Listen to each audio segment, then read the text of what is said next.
তাহলে আজকে আমরা যেটা পড়বো সেটা কি, স্টিল আই রাইজ। ঠিক আছে, স্টিল মানে কি, তবুও, আই রাইজ আমি, রাইজ মানে জেগে ওঠা, তবুও আমি জেগে উঠি। কে লিখেছে? মায়া অ্যাঞ্জেলো। তো এই যে কবিতাটা, এই কবিতাটা পড়ার আগে জানতে হবে এটা কি ধরনের কবিতা। এটা হচ্ছে একটা মোটিভেশনাল পোয়েম। মোটিভেশন মানে অনুপ্রেরণামূলক। মানে আমাদের জীবনে বেঁচে থাকার জন্য কি দরকার? খাদ্য দরকার, তাই তো, বাসস্থান দরকার, শিক্ষা দরকার। বেঁচে থাকা মানে তো লড়াই, আর লড়াই করতে হলে, বেঁচে থাকতে হলে আমাদের মোটিভেশন দরকার। বোঝা গেল? কবিতাটা যেমন মোটিভেশনাল পোয়েম, তার সাথে সাথে মায়া অ্যাঞ্জেলো এই যে ক্যারেক্টারটা আছে, এই যে মহিলা আছে, এই মহিলাটাও একটা মোটিভেশনাল ক্যারেক্টার। মানে এর জীবন থেকে আমাদের অনেক কিছু শেখা যায়। বুঝতে পারলি? এর জীবন থেকেও আমাদের অনেক কিছু শেখা যায়, আমরা অনেক কিছু শিখতে পারি।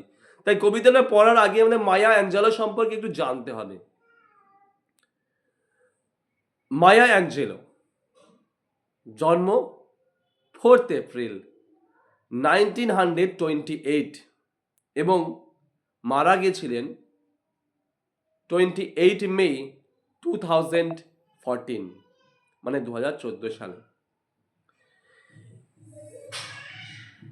মায়া অ্যাঞ্জেলোর জীবনটা খুবই কষ্টের। মায়া অ্যাঞ্জেলোর জন্মগ্রহণ করেছেন আমেরিকাতে, আমেরিকা। আর আমেরিকা মানেই সেখানে একটা ইস্যু থাকে। শুধু আমেরিকা না, ইউরোপিয়ান বা আফ্রিকান বলিস, যে কোনো দেশেই, এইসব কান্ট্রির অনেক দেশেই একটা প্রবলেম হয়, শ্বেতাঙ্গ এবং কৃষ্ণাঙ্গ। শ্বেতাঙ্গ কৃষ্ণাঙ্গ কি? সাদা চামড়ার লোকেদের বলা হয় কি? শ্বেতাঙ্গ। আর কালো চামড়ার লোকেদের বলা হয় কৃষ্ণাঙ্গ। দেখেছিস তো, বিদেশিরা দেখবি অনেক কিছু লোক হয় খুব সাদা, দক্ষ করে। আবার কিছু লোক হয় দেখবি আলকাটার মতো কালো বা অল্প কালো হতে পারে। দু ধরনের লোক থাকে দেখবি। শ্বেতাঙ্গ কৃষ্ণাঙ্গদের, এই যে শ্বেতাঙ্গরা কৃষ্ণাঙ্গদের কি চোখে দেখতো জানিস? ভালো করে বোঝ আমার কথাগুলো। শ্বেতাঙ্গরা কৃষ্ণাঙ্গদের অ্যাকচুয়ালি পশুর মতো দেখত, ওদের সাথে পশুর মতো ব্যবহার করতো। ইতিহাসে পড়েছিস তোরা অবশ্যই, শ্বেতাঙ্গ এবং কৃষ্ণাঙ্গ। শ্বেতাঙ্গরা কৃষ্ণাঙ্গদের মানুষ বলেই মনে করতো না। বুঝতে পারলি? শ্বেতাঙ্গরা কৃষ্ণাঙ্গদের মানুষ বলেই মনে করতো না, তারা মনে করতো পশু, এরা দাস, আমাদের সেবা করবে, আমাদের কাজ করে দেবে, আমাদের পায়ের তলায় থাকবে। ঠিক আছে, ইতিহাসে আরো ভালো করে পড়বি শ্বেতাঙ্গ কৃষ্ণাঙ্গের সম্পর্ক। শ্বেতাঙ্গ এবং কৃষ্ণাঙ্গদের যে সম্পর্ক সেটা এখনো আছে, এখনো দেখতে পারবি। সেটা অল্প আছে, খুবই সামান্য আছে। মানে কিছু কিছু মানুষের, শ্বেতাঙ্গ মানুষের মনে ধারণা আছে যে কালো চামড়ার লোক মানে কুকুর, এরকম ব্যাপার। তো মায়া অ্যাঞ্জেলো সেরকম কৃষ্ণাঙ্গদের একটা মেয়ে ছিল। এই মেয়েটার জীবনটা খুবই দুঃখে ভরা। কিসের দুঃখ? প্রথমত ওই যে বললাম, কৃষ্ণাঙ্গ পরিবারের জন্মগ্রহণ, আর কৃষ্ণাঙ্গ পরিবারের না ছিল কোনো অধিকার, কিছুই ছিল না, গরিব মানুষ। এই মেয়েটির, মায়া অ্যাঞ্জেলোর বাবা মা ডিভোর্স হয়ে যায় খুবই অল্প বয়সে। মানে ওর মায়ের অল্প বয়স না, যখন ও খুব ছোট, খুব ডিভোর্স হয়ে যায়। বুঝতে পারছিস দুঃখগুলো? বুঝবি মেয়েটার। যখন একটা বাচ্চা মেয়ে, তার মা বাবা ডিভোর্স হয়ে যায়, তখন সেই সন্তানটির কি পরিণতি হয়? মা মায়ের মতো, বাবা বাবার মতো, দুজন দুদিকে।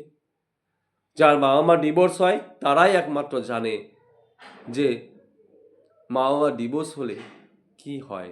আমরা বুঝবো না, যাদের ডিভোর্স হয় তারাও বোঝে না, তাই তো? নাম্বার 1 গেল। নাম্বার 2, মেয়েটি 7 বছর বয়সে শারীরিক নির্যাতনের শিকার হয়। মেয়েটির যখন 7 বছর বয়স, মায়া আঞ্জেলো যখন 7 বছর বয়স, অনলি 7 ইয়ার্স ওল্ড, তখন শারীরিক নির্যাতনের শিকার হয়, মানে রেপ। 7 বছর বয়সে রেপ হয়। কার দ্বারা? কে রেপ করে? মেয়েটির মায়ের প্রেমিক। মানে ডিভোর্স হয়ে গেছে, মা অন্য কারোর সাথে প্রেম করে, সেই যে প্রেমিক, সেই প্রেমিক মেয়েটিকে রেপ করে যখন ওর 7 বছর বয়স। বুঝতে পারছিস কতটা কষ্টের জীবন? এবং এই ঘটনার পর সেই প্রেমিককে ওর মামারা, মায়া অ্যাঞ্জেলের মামারা মেরে ফেলে, এবং সেইখান থেকেও মায়া অ্যাঞ্জেলোর মনে একটা ধারণা সৃষ্টি হয়, কি, যে একটা লোক, সে অপরাধী হোক, তাই তো, তবু একটা লোক মারা গেল আমার কারণে। হলো, সেইখান থেকে মায়া অ্যাঞ্জেলো খুব ভেঙে পড়ে। তিনি এতটাই ভেঙে পড়েছিলেন, তিনি কয়েক বছর কারো সাথে কথা বলতেন না। অ্যাকচুয়ালি বলতে গেলে তিনি বোবা হয়ে গেছিলেন, মানে সত্যি সত্যি বোবা হয়ে যাননি, কিন্তু তিনি নিজেকে ঘরের মধ্যে আটকে রেখেছিলেন, কোনো কথা বলতেন না। বুঝতে পারছিস কতটা দুঃখের, কতটা কষ্টের তার এই জীবন? তারপরে সেইখান থেকে অনুপ্রেরণা, বললাম না, মোটিভেশনাল জীবনে, এখান থেকে এই পরিস্থিতি থেকে বার করার জন্য কাউকে একটা দরকার, তিনিও পেয়েছিলেন বার্থিয়া ফ্লাওয়ার্স নামে একজন মহিলাকে, যিনি তাকে সাহায্য করেছিলেন এই অবস্থা থেকে বেরিয়ে আসতে। তার পাশাপাশি তিনি ছিলেন একজন civil right activist. Civil right activist সেটা আবার কি? অধিকার লড়াইয়ের, অধিকার ফিরে পাওয়ার লড়াই, ঠিক আছে? কিসের অধিকার? কৃষ্ণাঙ্গদের অধিকার। কৃষ্ণাঙ্গরা আজকে মোটামুটি ঠিক আছে, সমানে সমানে আছে, তারা সমস্ত কিছু অধিকার পায়, সামাজিক অধিকার, সেগুলো এমনি এমনি আসেনি রে। সেগুলো পেতে হলে অনেক লড়াই করতে হয়েছে ওদের। সেই আন্দোলনের একজন সদস্য ছিলেন মায়া অ্যাঞ্জেলো। তাহলে বুঝতে পারলি মায়া অ্যাঞ্জেলোর জীবনটা কতটা কঠিন ছিল? সেই কঠিন অবস্থা থেকে আরো কঠিন আছে, আরো শোন। মায়া অ্যাঞ্জেলো কাজ করেনি এমন কোনো কাজ নেই, তিনি কোনো কাজকে ছোট মনে করতেন না। তিনি ড্রাই ফ্রুটস বিক্রি করেছেন রাস্তায় রাস্তায়, হলো, তিনি বার ডান্সার হিসাবে কাজ করেছেন, বারে নাচ করেছেন, গান করেছেন, এমনকি একজন যৌনকর্মী হিসাবেও কাজ করেছেন। কোনোটাই কিন্তু শখে না, কোনোটাই কিন্তু বিলাসিতার জন্য নয়, সব কটা কিসের জন্য করেছে? পেটের খিদায়, পেটের জন্য তিনি করেছেন। যৌনকর্মী হিসেবে কাজ করেছেন, বার ডান্সার হিসেবে কাজ করেছেন। বোঝা গেল? এই তার জীবন। বিয়ে হয়েছিল 3 বার, বিয়ে হয়েছে 3 বার, একটা না, দুটো না, 3টে বিয়ে করেছিলেন, কিন্তু কোনো বিয়েই তার স্থায়ী হয়নি। অ্যাকচুয়ালি বার ড্যান্সার হিসাবে ছিলেন তো, বার ড্যান্সারে অনেক পুরুষ যায় মেয়েদের নাচ টাচ দেখতে, ঠিক আছে, সেখানে ভালো লাগে, ব্যাস বিয়ে করে ফেলে।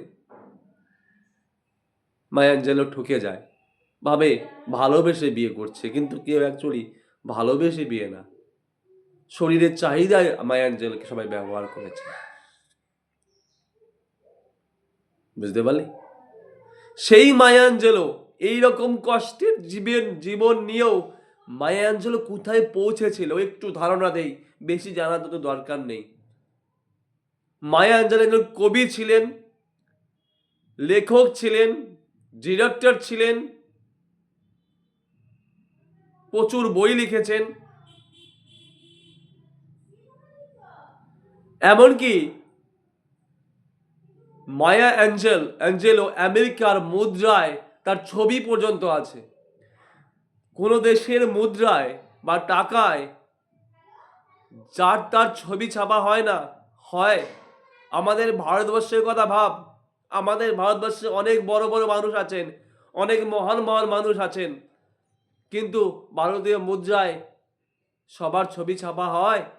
হয় না। ভালো করে দেখবি গান্ধীজির ছবি যারা ছাপা হয়, জাতির জনক। তার মানে কতটা সাফল্য পেলে, কতটা উঁচু স্তরে যেতে পারলে তার ছবি কোনো দেশের মুদ্রায় ছাপা হতে পারে, বুঝতে পারছিস? মায়া অ্যাঞ্জেলো সেই রকম জায়গায় চলে গেছিলেন। তাহলে আমি প্রথমেই বললাম না, মায়া অ্যাঞ্জেলোর ক্যারেক্টারটাই একটা মোটিভেশনাল, তাই তো? মোটিভেশনাল একটা ক্যারেক্টার। ও জীবন থেকে শেখা যায় যে মনের জোর থাকলে, সাহস থাকলে, জেদ থাকলে সব কিছু করা সম্ভব। বোঝা গেল? তাই মায়া অ্যাঞ্জেলোর জীবন থেকে শেখা যায়। মায়া অ্যাঞ্জেলোর জীবন সাথে সাথে এই কবিতাটাও একটা motivational poem, still I rise, তবু আমি জেগে উঠি। আর একটা মায়া অ্যাঞ্জেলোর প্রচুর বই ছিল, তার মধ্যে একটা বিখ্যাত বইয়ের নাম আপাতত একটা নেম মনে রাখ, এটা দরকার পড়তে পারে। I know why the caged birds sang. আমি জানি, হোয়াই দ্য কেসড বার্ডস, কেন খাঁচার পাখি স্যাং, গান গায়। এটা একটা বিখ্যাত বই। এই হচ্ছে মায়া অ্যাঞ্জেলোর জীবন। এবার আমরা পড়াটায় ঢুকবো। স্টিল আই রাইজ মানেটা আগেই বললাম, তবু আমি জেগে উঠি। 1978 সালে এই কবিতাটি প্রকাশিত হয়েছিল এবং এই বইটির আসল যে বই, মানে আসল কাব্যগ্রন্থ বলতে পারিস, তার নাম হচ্ছে অ্যান্ড স্টিল আই রাইজ। বোঝা গেল? আমাদের টেক্সটার নাম, আমাদের যে কবিতা তার নাম স্টিল আই রাইজ, আর মেন বইটার নাম কি? তার আগে শুধু অ্যান্ড জড়িয়ে দিতে হবে, অ্যান্ড স্টিল আই রাইজ। বোঝা গেল? এবার আমরা কবিতায় ঢুকবো। কবিতায় ঢুকার আগে বলি, এখানে শ্বেতাঙ্গ এবং কৃষ্ণাঙ্গদের কথা বলা হয়েছে। এখানে যখন দেখবি ইউ কথা আছে, ইউ মানে কি? তুমি তো, এরা শ্বেতাঙ্গদের বলেছে। আর আই যেটা আছে, আমি, সেটা হচ্ছে কৃষ্ণাঙ্গদের কথা বলেছে। মানে নিজেকে কৃষ্ণাঙ্গ তো ছিলেন, তাই কৃষ্ণাঙ্গদের হয়ে তিনি বলেছেন। কাদের বলেছেন? শ্বেতাঙ্গদের। তাই শ্বেতাঙ্গ এবং কৃষ্ণাঙ্গ এদের রিলেশনটা যদি আমরা না বুঝি ভালো করে, তাহলে কিন্তু আমাদের কবিতাটা বুঝতে প্রবলেম হবে। আগেও বললাম, আরেকবার বলছি, শ্বেতাঙ্গরা কৃষ্ণাঙ্গদের মানুষ বলে মনে করতো না। ওরা সবসময় মনে করতো আমাদের পায়ের তলায় পড়ে থাকবে কৃষ্ণাঙ্গরা। ওদের কোনো অধিকার ছিল না, ওরা জাস্ট চাকর, স্লেভ, দাস। কিন্তু পরবর্তীকালে আমরা ইতিহাসে দেখেছি কৃষ্ণাঙ্গরা মনের জোরে, সাহসে, জেদে, অদম্য ইচ্ছা শক্তির সাহায্যে এরা কিন্তু নিজেদের অধিকার আদায় করে নিয়েছে। সেটাই কবিতায় দেওয়া আছে। দেখ, you may write me down in history. You you বলতে মানে কি? কাদের কথা বলছে বলতো? শ্বেতাঙ্গদের। তোমরা মে রাইট মি ডাউন, আমাকে লিখতে পারো ইন হিস্টোরি, মানে কি? ইতিহাসে। হাসছিস কেন? বলছে যে তোমরা আমাকে ইতিহাসের পাতায় নিচু করে লিখতে পারো। ডান মানে নিচু। তোমরা আমাকে ইতিহাসের পাতায় নিচু বলে লিখতে পারো, মানে তোমরা আমাকে ইতিহাসে অপমান করতে পারো। বুঝতে পারলি? আমাদের নিচু জাতি বলে উল্লেখ করতে পারো, যা খুশি করতে পারো। উইথ ইয়োর মিলে বই দেখ, you may bitter, you may sorry with your bitter, তোমাদের তিক্ত, টুইস্টেড মানে বিকৃত, লাইস মিথ্যা দিয়ে। কি বললো? ইতিহাসে তোমরা আমাকে যত খুশি নিচু করে লিখতে পারো, কিন্তু সেগুলো কি? সেগুলো সবই মিথ্যা। মানে যাই কিছু বলো সবই মিথ্যা। আমাদের বর্বর বলো তোমরা, বল না বর্বর জাতি, তাই তো? সেটাই বলছে যে তোমরা ইতিহাসে আমাকে নিচু করে লিখতে পারো। With your bitter twisted lies, তোমাদের তিক্ত বিকৃত মিথ্যা দিয়ে। You may Trott me, Trott মানে হচ্ছে মারিয়ে যাওয়া, পা দিয়ে মারিয়ে যাওয়া, বোঝা গেল? ইউ মে ট্রড মি, তোমরা আমাকে মারিয়ে যেতে পারো। ইন দ্য ভেরি ডার্ট, ওই মাটিতে।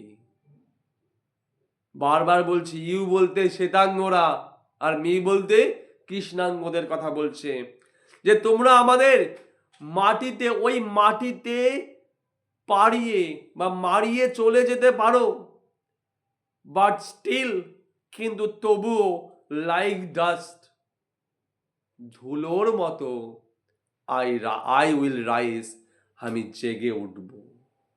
বোঝা গেল?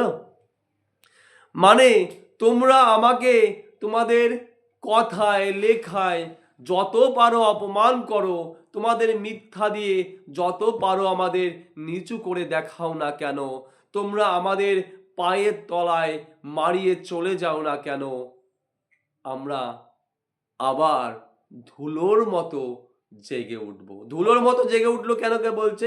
কারণ ধুলো দেখবি এক সময়, ধুলো কি করে ওঠে না? ধুলো তো বাতাসে ওঠে, আমাদের মাথায়ও চলে আসে, মুখে চলে আসে। তাই যত তুমি তাকে পায়ের তলায় রাখতে চেষ্টা করো না কেন, আমরা কিন্তু জেগে উঠব। পারবে না আমাদের রাখতে, কারণ আমাদের আছে অদম্য জেদ শক্তি, ইচ্ছা শক্তি, তাই তো? অধিকার ছিনিয়ে নিয়ে লড়াই করার যে সাহস, সেটাও আমাদের আছে। ঠিক আছে? বুঝতে পারলি? সহজ পড়া। ফার্স্ট প্যারাগ্রাফ হয়ে গেল, সেকেন্ড প্যারাগ্রাফ বল। দেখ, ডাজ মাই সাসিনেস, সাসিনেস কথাটার মানেটা একটু লিখে রাখ, সাসিনেস কথাটার মানে। তোর একটা বই কই? আরেকটা বই কই? কার বই নেই? বই আনিস নি? লেখ বইতে। সাসিনেস মানে ঔদ্ধত্য, ঔদ্ধত্য। ঔদ্ধত্য কি? এই যে আমি তোমার সমানে সমানে কথা বলি, এইটা আমার ঔদ্ধত্য, তাই তো? তোমার চোখে চোখ রেখে কথা বলি, এটা আমার ঔদ্ধত্য। এটা কখনো শ্বেতাঙ্গরা চাইতো না। শ্বেতাঙ্গরা কখনো চাইতো না আমার সমানে সমানে কথা বলুক, আমার চোখে চোখ রেখে কথা বলুক। তা আজকে আমি বলছি তোমাদের কৃষ্ণাঙ্গ, তোমাদের শ্বেতাঙ্গদের চোখে চোখ রেখে বলছি, এই যে কথাগুলো বললাম, সেটাই বলছি। ডাজ মাই ঔদ্ধত্য আপসেট ইউ? আপসেট মানে বিচলিত হওয়া। আমার ঔদ্ধত্য কি তোমাকে বিচলিত করে দিচ্ছে? বিচলিত কিভাবে করে? এই কিরে, আমার মুখে মুখে কথা, আমার চোখে চোখ রেখে কথা, এটা হচ্ছে বিচলিত। তাই মায়া অ্যাঞ্জেলো বলছে, does my sassiness upset you? আমার ঔদ্ধত্য কি তোমাকে বিচলিত করে দিচ্ছে? Why are you beset with gloom? Gloom মানে বিষণ্ণতা, বিসেট মানে ঘিরে থাকা। কেন তুমি ঘিরে আছো বিষণ্ণতায়? মানে কেন তুমি, মেন কথা হচ্ছে কেন তুমি দুঃখে আছো? মানে আমার কথা শুনে তুমি দুঃখ পাচ্ছ, তাই না? মনটা খারাপ হয়ে যাচ্ছে। Cause I walk like I have got oil mills, কারণ আমি হাঁটি যেন আমার, আই হ্যাভ গট যেন আমি পেয়ে গেছি, অয়েল মিলস তেলের খনি। Pumping in my living room, আমার শোবার ঘরের পাম্পিং করে করে, মানে আমার শোবার ঘরে একটা তেলের খনি আছে, আর সেই পাম্প করি আর তেল ওঠে, পাম্প করি আর তেল ওঠে। আমি এমন ভাবে হাঁটছি, আর আমার হাঁটা দেখে তোমার সহ্য হচ্ছে না, তাই তুমি বিচলিত, তাই না? তুমি দুঃখে ভরে আছো, তাই না? তখনকার দিনে একটাই ছিল, যাদের তেলের খনি আছে তারা বিরাট বড় ধনী। তাই তুমি আমাকে এমন ভাবে তাকাচ্ছ যেন মনে হচ্ছে আমার একটা তেলের খনি আছে লিভিং রুমে। হ্যাঁ, আমার লিভিং রুমে তেলের খনি আছে, আমার ঘরে একটা তেলের খনি আছে, আমি পাম্প করি আর তেল তুলি, পাম্প করি আর তেল করি। দেখো, তোমার ভালো লাগছে না, কারণ তোমরা তো এরকম চাওনি। Just like moons and like Sans,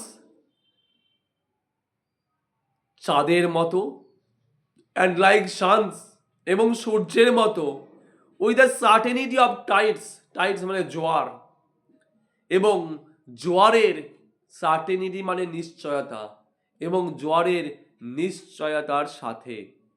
এটা মানে কি? দেখ, মুনস এর নিশ্চয়তা আছে, চাঁদ উঠবেই, আর যাই হয়ে যাক না কেন চাঁদ উঠবেই, তাই তো? সার্টেনিটি এর নিশ্চয়তা আছে, সানের আছে, সূর্য কিন্তু উঠবেই। তাহলে চাঁদ পৃথিবীতে থাকবেই, আমাদের এই ইউনিভার্সে থাকবেই, সূর্য থাকবেই। আর চাঁদ যদি থাকে, সূর্য যদি থাকে, তার সাথে আরেকটা জিনিস থাকবে, সেটা কি? জোয়ার ভাটা, তাই তো?